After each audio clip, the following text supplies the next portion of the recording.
Hello students and welcome back to the virtual class of Gyan Manjari Vidyapit Nova. Students, in the last session we concluded the bridge course of geography and today we are going to start the bridge course of SPL and that is going to last for 2 sessions only. Right. So आज हम इस session में हमारे 6th standard में आप जो पढ़ चुके हैं वो जो SPL का हिस्सा था वहां से 7th स्टैंडर्ड में आ जाओगे. Last year in your standard 6 you all were introduced to SPL. SPL subject क्या है वो आपको लास्ट ईयर पता चला था. That became the part of your academic syllabus and you also learn about India and it's diversity. Bharat देश कैसा है और उसमें कितनी विविधताएं हैं, कितनी भिन्नताएं हैं, उसके बारे में हम लास्ट ईयर 6th स्टैंडर्ड में पढ़ चुके हैं. In today's session we will understand how we choose a leader for our diverse country and the importance of the vote. आज के हमारे सेशन में हम समझने वाले हैं कि भारत देश इतनी विविधता वाला देश है, राइट. इतनी विभिन्नताएं हैं हमारे देश में, राइट. इतना सब कुछ डाइवर्सिटी होने के बावजूद हमारे देश को हम कैसे चलाते हैं, यानी कि गवर्नमेंट कैसे फॉर्म होती है. तो गवर्नमेंट कैसे फॉर्म होती है? By the election. We are choosing a leader by the election and that leader is making the government to run the nation successfully, right. तो आज के सेशन में हम ये सीखेंगे कि हम लीडर को कैसे चूज कर सकते हैं और उसे चूज करने के लिए हमारे पास एक पावरफुल चीज है, वो है हमारा वोट. तो उसका इंपॉर्टेंस क्या है, ये हमारा आज का सेशन रहेगा, राइट. सो हम लीडर कैसे चूज करते हैं? इलेक्शन के द्वारा, राइट. तो सबसे पहले यही समझते हैं कि हमारे भारत में, हमारे देश में इलेक्शन का प्रोसेस क्या है, इलेक्शन कैसे कंडक्ट होता है. So the election commission of India, which is also known as ECI, is an office that is responsible for administering union and the state election processes in India. सारे जितने भी union elections हैं या फिर state election है, पूरे देश का है या फिर स्टेट का रीजनल इलेक्शन है, उन सारे इलेक्शन का एडमिनिस्ट्रेशन जो करता है, राइट, उस संस्था का नाम है the election commission of India. Election commission of India is an office which is making the rules and regulations for the elections too. Elections कैसे होगा, कैसे मैनेज होगा, उसका पूरा मैनेजमेंट करना, फिर उसके रिजल्ट डिक्लेयर करना, वहां तक का इलेक्शन के स्टार्टअप से लेकर रिजल्ट डिक्लेयर करना, वहां तक का सारा काम इलेक्शन कमीशन ऑफ इंडिया के द्वारा ही किया जाता है. The body administers elections to the Lok Sabha, Rajya Sabha, state legislative assemblies in India and the offices of the president and vice president in the country. हमारे देश के अंदर जितने भी इलेक्शंस होते हैं वो सारे इलेक्शंस जो है, राइट, वो हमारा जो एक एडमिनिस्ट्रेटिव बॉडी है जिसे हम कहते हैं इलेक्शन कमीशन ऑफ इंडिया, उसके द्वारा मेंटेन किया जाता है. कितने चुनाव होते हैं हमारे देश में? चुनाव होते हैं लोकसभा, राज्यसभा, उसके बाद स्टेट लेजिस्लेटिव असेंबलीज जिसे हम कहते हैं धारासभा और विधानसभा, राइट, हमारे देश के अंदर. उसके अलावा हमारे देश के प्रेसिडेंट यानी कि राष्ट्रपति और उपराष्ट्रपति, इन सारे लीडरों के चुनाव होते हैं और ये चुनाव का जो काम करते हैं उसे कहते हैं चुनाव आयोग भारत, यानी कि भारतीय चुनाव आयोग जिसे कहा जाता है इलेक्शन कमीशन ऑफ इंडिया. इनके द्वारा ये सारे चुनाव का मैनेजमेंट किया जाता है. In India officials are elected from the local levels to state levels and the central level. Bharat के अंदर जो ऑफिशियल है उसका इलेक्शन किया जाता है. कहाँ से? लोकल लेवल से स्टेट लेवल में और स्टेट लेवल में से सेंट्रल लेवल में, राइट. यानी कि मान लो कि हमारे बड़ा प्रधान का अगर चुनाव है तो हम हमारे आसपास जो लोकल, उसके हमारे आसपास जो लोकल नेता होंगे उसको वोट करेंगे.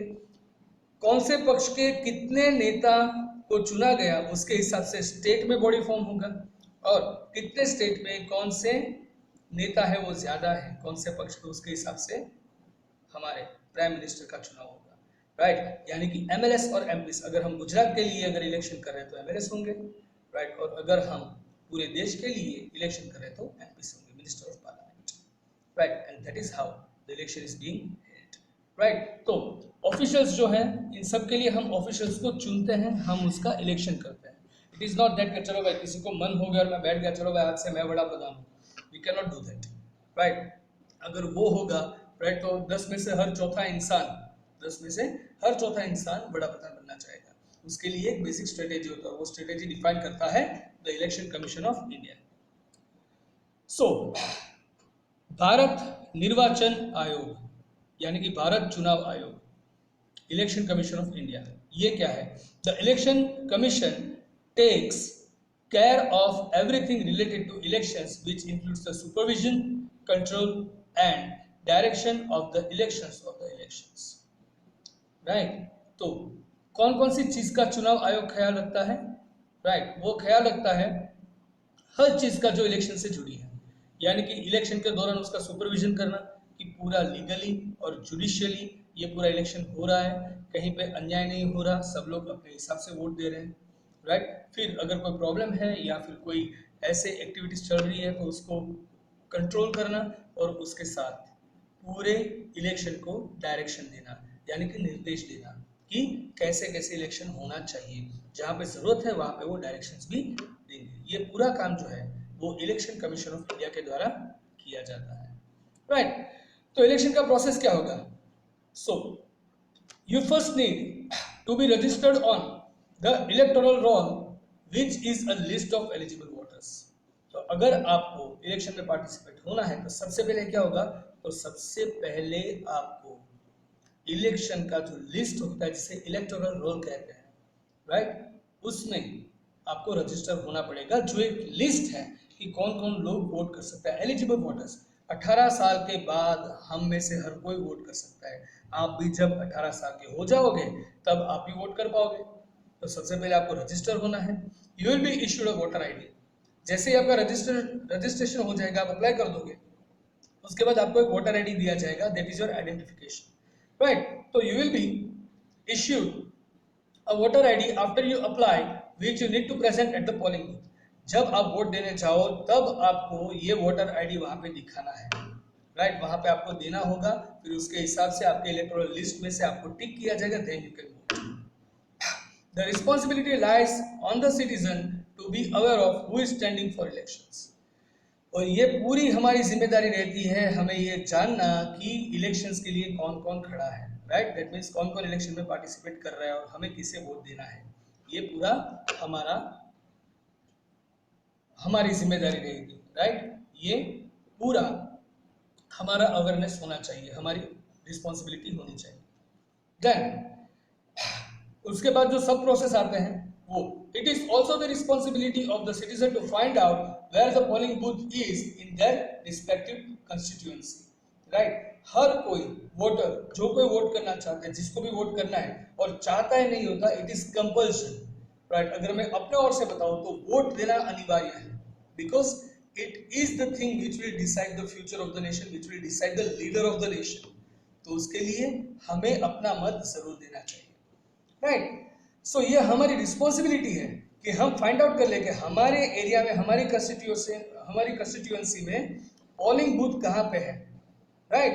वो जानने के बाद you can vote on the electronic voting machine. उसके बाद ईवीएम, इलेक्ट्रॉनिक वोटिंग मशीन होता है, उसमें हमें वोट करना है, जिसमें क्या होता है, हर कोई पार्टी होगा, उसका नाम होगा, उसका सिंबल होगा, उसके सामने बटन होगा। जिस पार्टी को या फिर जिस सिंबल को आप वोट करना चाहते हो उसके सामने का बटन दबाओगे, आपका वोट काउंट हो जाएगा। राइट? तो पहले हमने क्या किया? पहले हमने रजिस्टर किया इलेक्टोरल रोल में। राइट? उस पर रजिस्टर होने के बाद हमें वोटर आईडी मिला, जो हम पोलिंग बूथ पे दिखाएंगे। राइट? उसके बाद जब भी चुनाव होगा तो हमें सबसे पहले ये ढूंढ लेना है कि कौन से एरिया में चुनाव हो रहा है, फिर हमें ये भी देखना है कि कौन कौन इलेक्शन में खड़ा है, और फिर हमें उसको ईवीएम से वोट देना है। उसके बाद you will receive a mark of ink on your finger that signifies that you voted. It helps identify if you have already voted. Right? उसके बाद जैसे ही पूरा प्रोसेस खत्म हो तब आपकी उंगली के ऊपर नाखून पे एक इंक का मार्क होता है जो 15 से 20 दिन तक टिकता है। राइट? वो डिफाइन करेगा कि आपने वोट दे दिया, ताकि कोई रिपीटेड वोट ना करे। राइट? हर किसी को एक ही वोट मिलता है, वही वोट देना है। राइट? तो ये जो हमें फिंगर में इंक मिलता है, उससे पता चल जाएगा इलेक्शन कमीशन वालों को कि इन लोगों ने यहाँ पे वोट दे दिया है, तो अभी आगे उसको दोबारा वोट अभी नहीं देना है, वो नेक्स्ट इलेक्शन में ही वोट दे पाएंगे। राइट? सो ये होगा हमारा पूरा प्रोसेस इलेक्शन का। अभी इलेक्शन का रिजल्ट आएगा, कौन विजेता बना, उसके हिसाब से फिर वापस लीडर चुना जाएगा। राइट? सो ये था हमारा आज के सेशन का पहला part, that is the process of election. Now let's move further for the second part of our topic. So students, पहले पार्ट में हमने देखा कि इलेक्शन प्रोसेस कैसे होता है, राइट, और लीडर को कैसे चूज किया जाता है, राइट, कि हमने एक लीडर को देखा, वी फाउंड दैट नहीं यार ये लीडर जो है, राइट, वो शायद हमारे देश के लिए कुछ अच्छा कर पाएगा, तो इसलिए मैं इसको वोट करूंगा, एंड दैट इज हाउ फिर हम ये पूरा इलेक्शन प्रोसेस जो हमने अभी सीखा उसके हिसाब से जाएंगे, वोट करेंगे, वोट के बाद जिस लीडर को सबसे ज्यादा वोट्स मिले हैं वो हमारा लीडर बनेगा। Sorry for that. तो ये तो हो गया, ये हमने समझ लिया। इसके लिए एक प्रैक्टिकल एक्टिविटी है, बट ये ऑनलाइन सेशन में हम नहीं कर सकते, तो जब भी हम क्लास में मिलेंगे तब जरूर से क्लास में एक इलेक्शन का माहौल खड़ा करेंगे, and I try to make you explain very well कि इलेक्शन प्रोसेस कैसे होता है, वो आपको प्रैक्टिकली एक बार दिखाऊंगा। लेकिन अभी के लिए वो तो हम नहीं कर सकते, लेकिन हाँ, जब मैंने बात की लीडर को चूज करना, तो वो हमने किससे चूज किया? लीडर को हम चूज करते हैं अपने वोटिंग की मदद से, राइट। तो वोटिंग का सिर्फ इतना ही इंपॉर्टेंस नहीं है, वोटिंग बहुत ही इंपॉर्टेंट है। To vote is really a fundamental duty of each and every citizen of the nation, right. हर एक नागरिक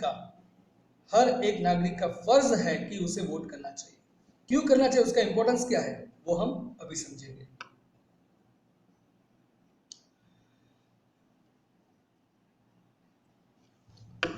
सो वोटिंग का इंपॉर्टेंस समझने से पहले हमें यह समझना पड़ेगा व्हाट इज वोटिंग। वोटिंग क्या होता है? तो voting is a chance for us to have a say in the people who represent us और एन इश्यू दैट इंपैक्ट्स अस।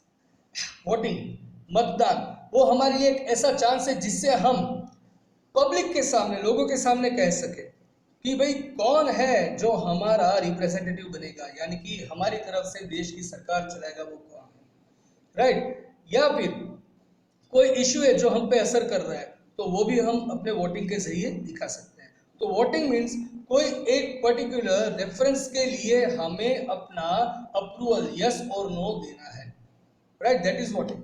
अगर मल्टीपल ऑप्शंस हैं तो what option do I choose, तो वो मैं वोट की मदद से दे सकता हूं। In a democratic country like India, Bharat जैसे लोकशाही देश के अंदर, all citizens regardless of their race, colour और previous condition of subjugation have the right to vote। Bharat जैसे लोकतंत्र में, भारत जैसे लोकशाही देश में, हर एक सिटीजन, चाहे कोई भी धर्म का हो, चाहे कोई भी एज का हो, चाहे उसका पास्ट कैसा भी हो, लेकिन अगर वो भारत का नागरिक है तो उसे वोट करने का अधिकार मिलता है। सबको एक वोट का अधिकार मिलता है। आप भी जब 18 साल के हो जाओगे तब आपको भी वोट का अधिकार मिलेगा। फिर कोई भी इलेक्शन में आपका एक एक वोट काउंट होता है, right. So reasons to vote, हमें वोट क्यों करना चाहिए, व्हाई शुड वी वोट, तो उसके रीजन है। तो मेन 3 रीजन है। इट्स आवर राइट, सबसे पहले ये हमारा अधिकार है। दूसरा, agent of change, that means we can bring the change, we can be the agent to change, right, हम बदलाव ला सकते हैं। मान लो पिछली गवर्नमेंट ने ठीक से काम नहीं किया, तो इस साल वोटिंग में हम दूसरी गवर्नमेंट को चांस दे सकते हैं, वो बदलाव हम अपने वोटिंग के जरिए ही कर सकते हैं। तीसरा, योर वोट काउंट्स, आपका हर एक मत, आपका हर एक वोट पूरा इंपॉर्टेंस रखता है, बहुत ही इंपॉर्टेंट रहता है, राइट। तो ये है 3 मेन रीजन हमें वोट्स क्यों करने चाहिए। तो रीजन 1 जो उसको समझते हैं सबसे पहले, इट्स आवर राइट, ये हमारा अधिकार है। India is built on the foundations of election, हमारा जो देश है वो इलेक्शन के फाउंडेशन पे, यानी कि इलेक्शन के पाए पे तो बना है, राइट। हमारे देश में जो सरकार है वो इलेक्शन से ही बनती है। Voting is a constitutional right that we are privileged to have, right. Voting हमें संविधान में से, बंधारण में से हमें उसका अधिकार मिलता है, और हम इतने खुश नसीब हैं कि हमें अपने देश की सरकार चुनने का मौका मिलता है, राइट। तो ये हमारा खुद का एक अधिकार है। और the constitution has given us the right to elect who we want and the right to make the change. जो कॉन्स्टिट्यूशन है, हमारा संविधान है, उसने हमें एक अधिकार दिया है कि हम पसंद करें कि हमें कौन चाहिए, हमें कौन चाहिए as a leader, whom do we want as our leader, right. और अगर अभी जो लीडर है वो मुझे नहीं चाहिए, तो मैं इस बार नेक्स्ट वोटिंग में अपना लीडर चेंज कर सकूंगा। अगर ज्यादा लोग ने दूसरी तरफ वोट कर दिया तो यहां से ये लीडर खत्म होकर दूसरा लीडर बन जाएगा, राइट। तो ये अधिकार हमें मिले हैं सबसे पहले। अगर रीजन 2 की बात करें तो we are being the agent of change, हम बदलाव ला सकते हैं, हम बदलाव लाने वाले में से हैं। Your vote can play an important part in making the change. बदलाव लाने के लिए हमारा जो मत है, राइट, हमारा जो वोट है, वो बहुत ही इंपॉर्टेंट रोल प्ले करता है। If you are unhappy with the current government, you can vote for a better one. अभी जो सरकार है उसके साथ अगर आप खुश नहीं हो तो अगले इलेक्शंस में आप उससे भी अच्छी सरकार के लिए वोट कर सकते हो, और आप खुद ही पिछली सरकार जिससे आप नाखुश थे उसको बदलने के लिए आप एक एजेंट बन सकते हो by using your vote, right. That's why we can say the second reason for the voting is you can be the agent of change. Then your vote counts. आपके वोट की गिनती होती है, इंपॉर्टेंट है। Every vote counts. हर किसी का जो vote है वो काउंट होता है, बहुत ही इंपॉर्टेंट होता है। Though it seems like an endless sea of people are there to vote, every vote counts. देखने को तो ये लगता है कि पूरा इंसानों का समंदर खड़ा है वोट करने के लिए। बहुत सारे लोग हैं, हमारे देश की पॉपुलेशन है 130 करोड़। इतने सारे लोग हैं वोट करने के लिए, फिर भी हर किसी का वोट गिना जाता है। और सिर्फ एक वोट, अगर एक वोट किसी को दूसरे से ज्यादा है तो पूरी लीडरशिप की बाजी पलट सकती है। हर किसी का वोट इंपॉर्टेंट रहता है, हर किसी का वोट काउंट होता है। The responsibility lies on every citizen to choose the best leader for a country. हमारे देश के लिए सबसे अच्छा लीडर चुनना, ये हम सब सिटीजन की रिस्पॉन्सिबिलिटी बन जाती है। हम सारे जो लीडर्स हैं उसकी रिस्पॉन्सिबिलिटी ये बन जाती है कि हमें हमारे देश में सबसे अच्छे लीडर को चुनना है। इसीलिए we can say that your vote counts.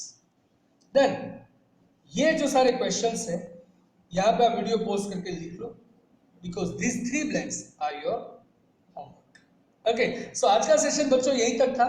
इस सेशन में आज हमने सीखा इलेक्शन प्रोसेस कैसे होता है, और इलेक्शन प्रोसेस में सबसे महत्वपूर्ण जो चीज है वो है हमारा वोट, राइट। और उस वोट का इंपॉर्टेंस क्या है ये हमने सीखा, right. In the next session I am going to come with the new topic of the SPL only, right, and that is going to be the last session for the bridge course, and then we'll move forward to the main syllabus. Okay, so that's it for today's session, guys.